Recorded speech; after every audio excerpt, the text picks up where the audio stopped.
Bonjour à tous, où que vous soyez, vous qui êtes en train de suivre cette troisième émission Info pour tous, émission consacrée à l'actualité, commentée à la lumière de la Bible, la parole de Dieu. C'est l'actualité aussi revisitée, ne voulant pas subir le diktat de chaînes de télévision ou de radio normales. Parce que nous savons tous que dans ce monde, beaucoup de choses sont orientées et nous voulons que vous ayez votre part dans le jugement de chaque information que nous recevons d'ici ou là. Nous commençons cette émission par le point concernant le mariage pour tous ou encore mariage homosexuel. Tout cet ensemble de mesures que compte prendre le gouvernement français pour autoriser un mariage pour tous. C'est très important ce mot pour tous, parce que ce que les gens ne comprennent pas, c'est que ce n'est pas qu'on fait quelque chose pour les homosexuels. Non, on va imposer quelque chose qui va inclure tout le monde, en dénaturant ce qui était ancien. Nous voulons suivre une vidéo qui va nous interpeller et nous prenons la suite après. Bon, je ne pensais pas sincèrement que ça poserait un problème, parce que je pensais qu'on faisait un débat et que dans ce débat, il est normal d'entendre un petit peu toutes les voix. Mais alors qu'on était prêt, qu'on s'était installé, que depuis une heure on réglait les lumières, etc., les éclairages, etc., j'ai eu au moment de faire l'interview un coup de fil du maire qui était d'entrée franchement violent à mon égard. Qu'est-ce qu'il vous a dit ? Il était violent et très remonté contre moi et contre mon attitude. Il me reprochait d'avoir été, on va dire, déloyal, pour faire simple. D'avoir menti, hein, c'est ce qu'il a écrit cet après-midi à Rémi Filmelin, le président de France Télévisions. Absolument. Il dit que vous avez menti.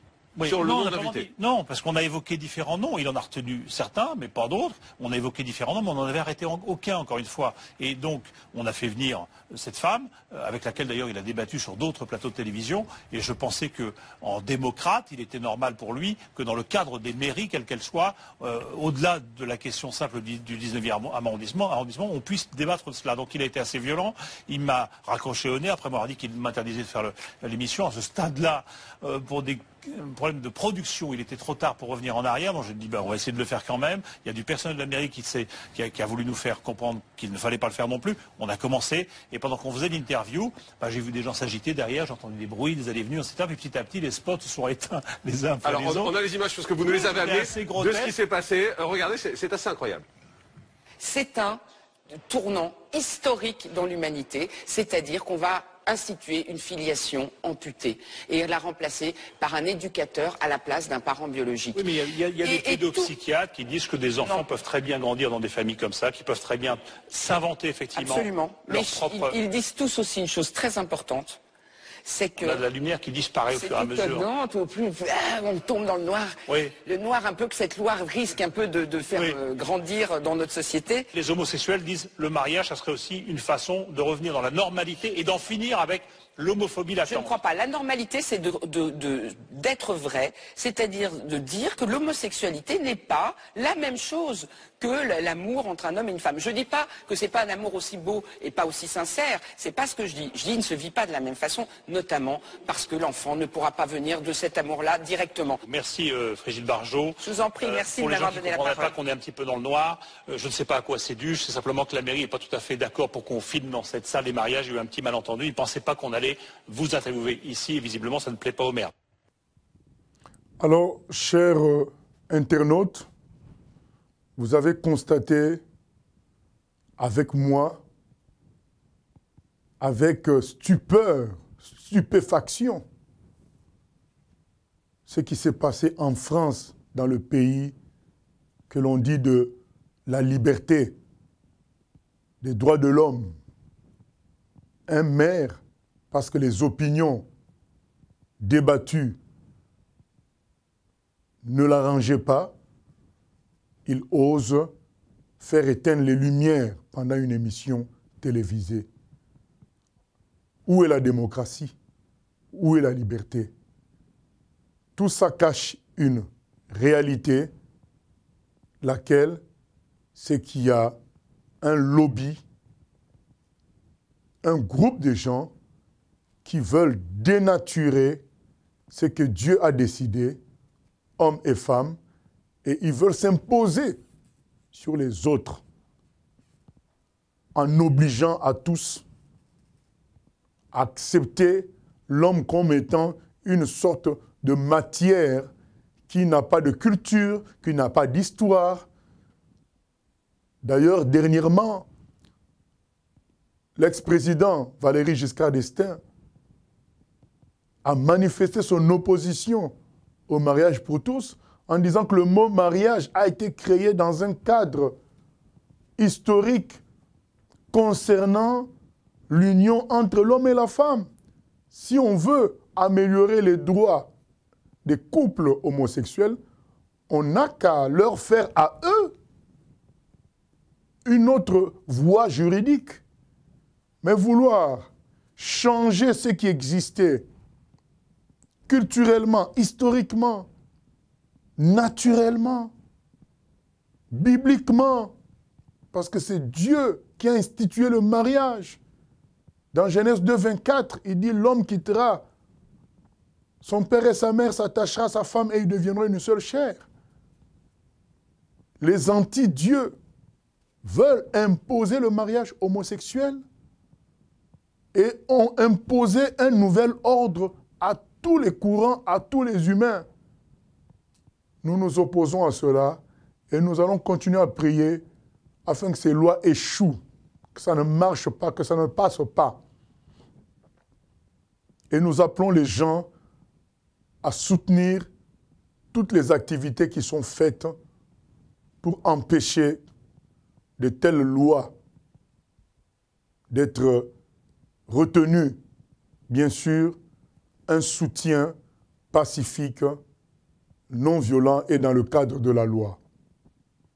Mais nous sommes face à la réalité. Les pays qu'on prétend démocratiques, les partis politiques qu'on prétend progressistes sont des dictatures cachées. Voilà, nous passons au deuxième point prévu aujourd'hui, c'est qu'il y a une nouvelle mode. La mode, c'est aujourd'hui d'être contre Israël. Depuis qu'il y a eu le vote à l'ONU qui a consacré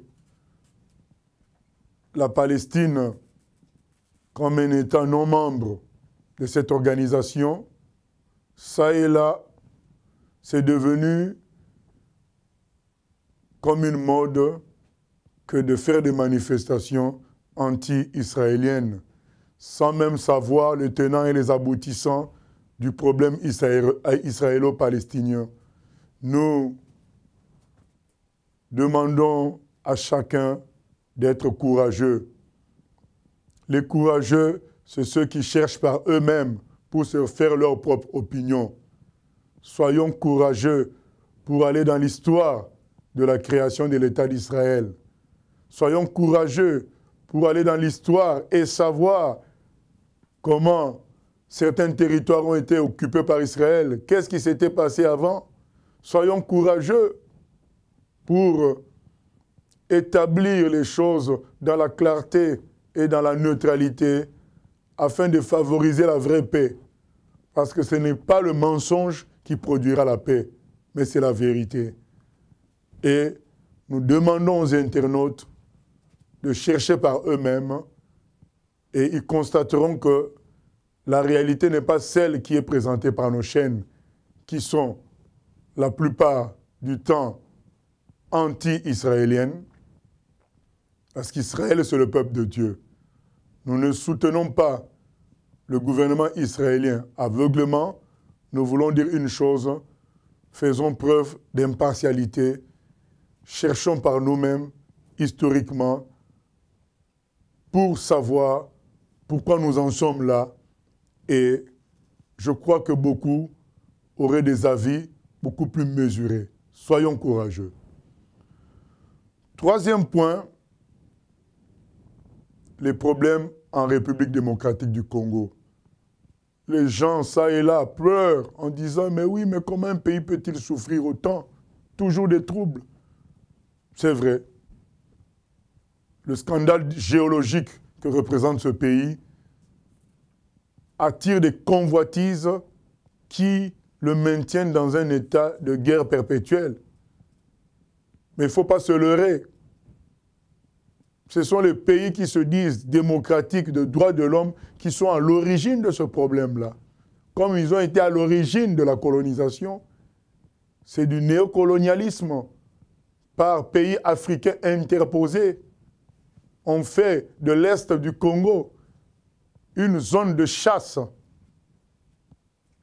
un terrain d'enrichissement illicite en créant des guerres et des zones de non-droit pour retirer les minerais du sous-sol de ce pays. Ces minerais qui servent à construire les téléphones, construire entre autres les téléphones portables. Ces guerres sont des guerres décidées en haut lieu par les États-Unis, la France, le Canada, la Belgique, la Suède et beaucoup d'autres pays pour piller tranquillement sous couvert du Rwanda et de l'Ouganda par guerre interposée. C'est ça la réalité. Que chacun ouvre les yeux pour dénoncer toutes ces choses-là. Et aux chrétiens congolais qui ne cessent de pleurer, nous disons, 2 Chroniques 7,14 dit « Si mon peuple sur qui est invoqué mon nom s'humilie, prie, cherche ma face et se détourne de ses mauvaises voies, je l'exaucerai des cieux, je lui pardonnerai son péché et je guérirai son pays. » Nous avons à nous repentir, chrétiens congolais, de la légèreté dans les églises qui sont devenues des banques, qui sont devenues des lieux de marketing, de vol d'argent, des lieux de succès humain. Et Dieu n'est pas d'accord avec cela. Si nous voulons que le pays soit guéri, il faut se repentir. Quitter ce faux évangile de prospérité où c'est l'argent qui est prêché, le succès de l'homme qui est mis en avant, et non pas la vocation céleste de tout chrétien. Nous sommes de passage sur la terre. La terre n'est pas notre paradis. Nous devons construire notre éternité dans l'obéissance à la parole et prêcher Jésus et Jésus seul, et non pas l'argent et autre chose. Tant qu'on ne se repent pas de cela, ces églises demeureront des lieux de danse, de musique et de distraction, des lieux de spectacle où on élève des humains. Et ces souffrances sont là pour nous rappeler que nous sommes dans l'erreur. Repentons-nous, soyons humbles. On ne cesse de dire que c'est un pays qui a la grâce de Dieu parce qu'il y a beaucoup de chrétiens. Mais sont-ils de vrais chrétiens? Sont-elles de vraies églises? Non. Ces souffrances-là en témoignent. On ne récolte que ce qu'on a semé. Soyons réalistes et véridiques. Nous allons suivre une vidéo sur le Nigeria qui va nous montrer certaines réalités que subissent nos frères et sœurs chrétiens là-bas.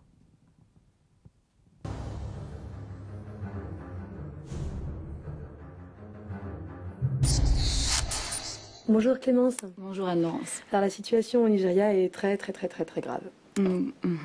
En général, quand on veut parler du Nigeria, on va souvent parler de conflits ethniques ou même économiques. Mais il y a une réalité qu'on ne peut ignorer. Des centaines de chrétiens tombe au Nigeria. C'est une véritable hécatombe. En septembre 2011, 100 personnes ont été massacrées et parmi elles, des femmes et des enfants.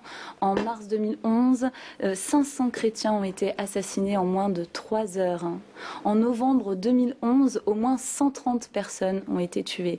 On reçoit donc des rapports qui vraiment montrent l'accroissement de la violence à l'encontre des chrétiens. Il y a également la présence d'un groupe terroriste au Nigeria qui sévit. Ce groupe terroriste s'appelle la secte Boko Haram. Donc, elle a été fondée en 2004 par Mohamed Youssouf et son chef Sani Oumarou a pour but d'islamiser le Nigeria et d'imposer la charia à la majorité musulmane. Et donc, cette secte a déjà causé quelques drames parmi eux.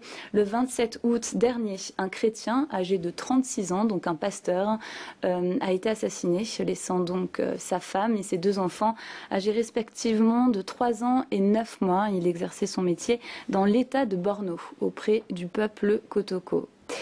Et cela s'est passé 3 mois après l'assassinat de David Ousmane et de sa secrétaire, qui sont membres de l'Église du Christ de Maïdougouri. Voilà, Maïdougouri. Et c'est justement cette secte qui a l'initiative du drame de septembre 2011, donc dans l'état du plateau au centre du Nigeria, vous savez, où des centaines de personnes ont été assassinées. Dernièrement, j'ai pu rencontrer un Nigérian chrétien, donc c'est un pasteur, et lorsque je l'ai entendu dire pourquoi est-ce qu'il restait dans sa ville, qui est une des villes extrêmement dangereuses pour les chrétiens, eh bien, voilà ce qu'il a répondu. Je reste parce que c'est mon appel. Et donc, ce chrétien a invité les chrétiens qui bénéficient de la liberté d'expression, de la liberté de croyance, de pouvoir prier pour les chrétiens du Nigeria et notamment donc du nord du Nigeria, hein, qui doivent affronter ces drames, mais aussi de prier pour les terroristes. Voilà, bien-aimés, ça nous fait mal de voir, d'entendre tout ce que subissent les chrétiens nigérians. Ils ne sont pas les seuls à souffrir dans le monde. Mais il y a une recrudescence de la persécution des chrétiens au Nigeria. Et le témoignage de ce pasteur est encourageant pour nous qui sommes dans des pays plus ou moins de liberté, mais relativement de liberté par rapport à eux. C'est pour nous un appel à bosser dur, profiter de toute la latitude qui nous est laissée dans nos pays plus ou moins calmes pour prêcher, annoncer l'évangile par tous les moyens.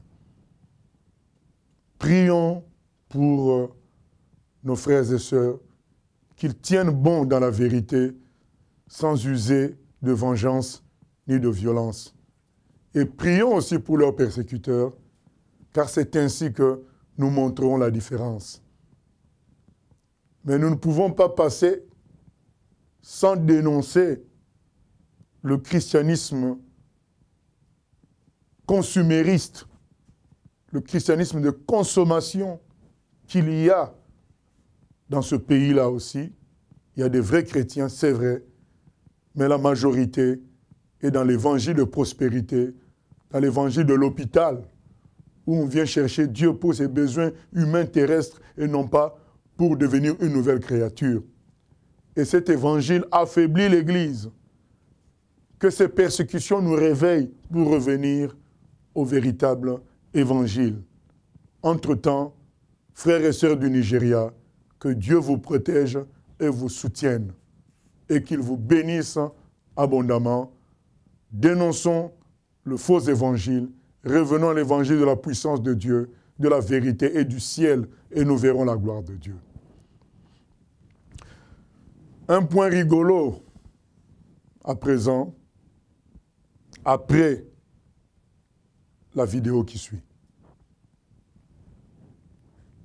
Ceux qui sont persuadés que la fin du monde est programmée pour 2012 s'appuient en priorité sur le calendrier Maya. C'est un calendrier extrêmement précis qui annonce les cycles planétaires et qui s'arrêterait justement le 21 décembre 2012. Fin du monde ou fin d'un cycle pour l'humanité, parmi les prophéties, celle qui attire le plus l'attention en ce moment est celle qui émane du calendrier Maya. Les Mayas désignaient le 21 décembre 2012 comme étant la fin de ce cycle.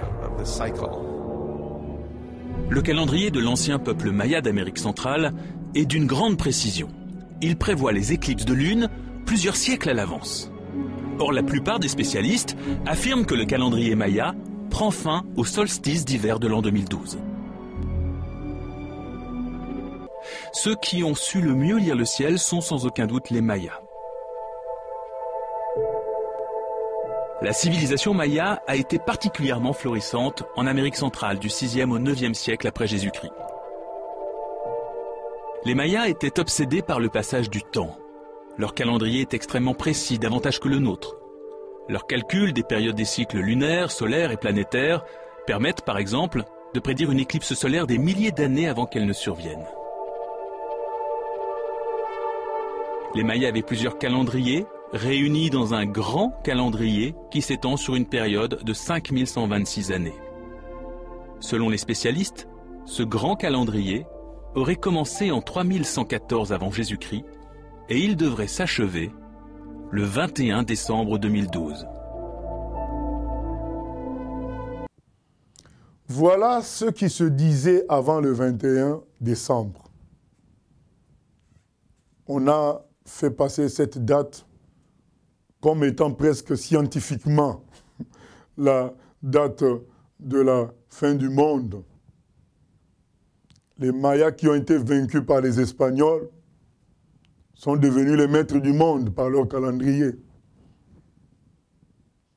Mais on a bien rigolé le 22 décembre, nous qui savions que ça n'allait pas s'accomplir, car la Bible est claire. Personne ne connaît ni le jour ni l'heure de la fin du monde. Seul Dieu connaît cela. Et d'ailleurs, c'est par ce genre de prédiction que nous pouvons dévoiler les faux prophètes. Nous pouvons déclarer qu'un homme est un faux prophète lorsqu'il se donne ce courage d'annoncer la fin du monde. C'est que notre Dieu nous a dit seul connaître. Et le 22 décembre, ils ont été confondus. Le langage a changé. Mais nous, chrétiens, nous n'avons pas été surpris. Nous étions conscients de la bêtise que consistait cette annonce. Et aujourd'hui, nous lançons un appel aux apprentis prophètes. Arrêtez de vous amuser. Revenez au véritable prophète, le Fils de Dieu, le Dieu vivant, Jésus. Lui qui vous annonce que si vous ne vous repentez pas, vous serez jugés. Revenons à la Bible. La Bible nous annonce que nous sommes à la fin, les signes sont là, mais le jour exact, Dieu seul le connaît. Alors que chacun se prépare en venant à Jésus par la repentance de ses péchés pour être sauvé, afin d'attendre tranquillement son retour. Car à son retour, il jugera l'humanité. C'est à cela qu'il faut se préparer. Ce n'est pas en construisant des bunkers. Tout ça ne nous protégera pas du jugement de Dieu. C'est par le sang de l'agneau, le sang de Jésus, que nos péchés sont pardonnés et nous pouvons ensuite attendre sa venue avec tranquillité. Quelques actualités chrétiennes. Premièrement, on a appris que le baptême tel que nos prédécesseurs l'ont pratiqué et tel que nous le pratiquons, n'est plus d'actualité. Et qu'en réalité, le baptême, il est spirituel. Quand on devient chrétien, conformément à 1 Corinthiens 11, 12 à 13, on aurait, à 12 à 13, on aurait été baptisés dans l'esprit, et ça c'est vrai, on n'en disconvient pas. Et donc, point n'est besoin de se faire baptiser dans l'eau. C'est complètement faux, parce que Jésus lui-même a été baptisé dans l'eau. Les apôtres, les disciples ont baptisé les gens dans l'eau. Acte 8 nous parle de quelqu'un, de l'eunuque éthiopien qui se fait baptiser dans l'eau. Et Jésus a dit, allez, faites de toutes les nations, baptisez-les au nom du Père, du Fils et du Saint-Esprit. Romains 6, 4 est clair là-dessus. On a été ensevelis avec lui dans le baptême, en sa mort. Et Pierre compare le baptême dans 1 Pierre 3, 21, à l'ensevelissement de l'arche dans l'eau pendant le déluge. Arrêtons avec les élucubrations et les théories rocambolesques. Soyons simples et appliquons l'évangile.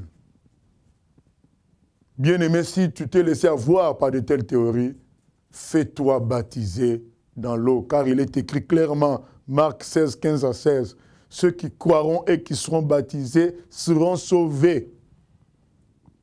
Si tu crois et tu ne te fais pas baptiser, tu n'obéis pas à l'ordre du Seigneur, donc tu as peut-être le passeport, tu as peut-être le billet, mais tu n'es pas monté dans l'avion. Donc tu resteras. C'est l'heure de se faire réellement baptiser. Ne suivons pas toutes ces distractions-là où les gens sortent théorie sur théorie pour se différencier des autres, pour attirer les regards vers eux. Nous avons tous une Bible, lisons la Bible et suivons les pasteurs qui lisent la Bible, qui nous expliquent les choses selon la Bible, dans la simplicité, en imitant nos prédécesseurs, Paul, Jean, Jacques et les autres. Et puis nous voulions parler aussi d'un cancer dans l'Église de Jésus-Christ. Toutes ces organisations, que ce soit Église, mouvement d'évangélisation, chaîne de télévision chrétienne, qui s'appliquent à faire des appels systématiques de fonds. Vous êtes dans une chaîne chrétienne, vous voulez voir une vidéo, avant de voir la vidéo, quelques secondes où on vous oblige à lire le message, faites un don. Vous voulez faire telle chose, faites un don, faites un don, faites un don. Mais quelle différence avec les païens? Même les païens ont des sites qu'on peut consulter sans qu'on ait cet appel au don systématique. Jésus a dit, on ne peut servir deux maîtres. Et dernièrement, sur le site Actu Chrétienne a été dénoncé un site reconnu, de grande notoriété, un site chrétien de grande notoriété, qui abuse de ces appels de fonds. Et ces serviteurs-là utilisent cet argent en désordre, sans transparence. L'Église est en train de pourrir à cause de l'argent. D'aucuns me diront, oui, mais comment on va fonctionner? On va fonctionner par la grâce de Dieu. Dieu pourvoit à son œuvre. Que l'on fasse un appel ponctuel, selon le Saint-Esprit, à des dons, on peut le comprendre. Paul l'a fait. Ces appels systématiques démontrent un sérieux manque de foi et nuisent au sérieux de l'Évangile.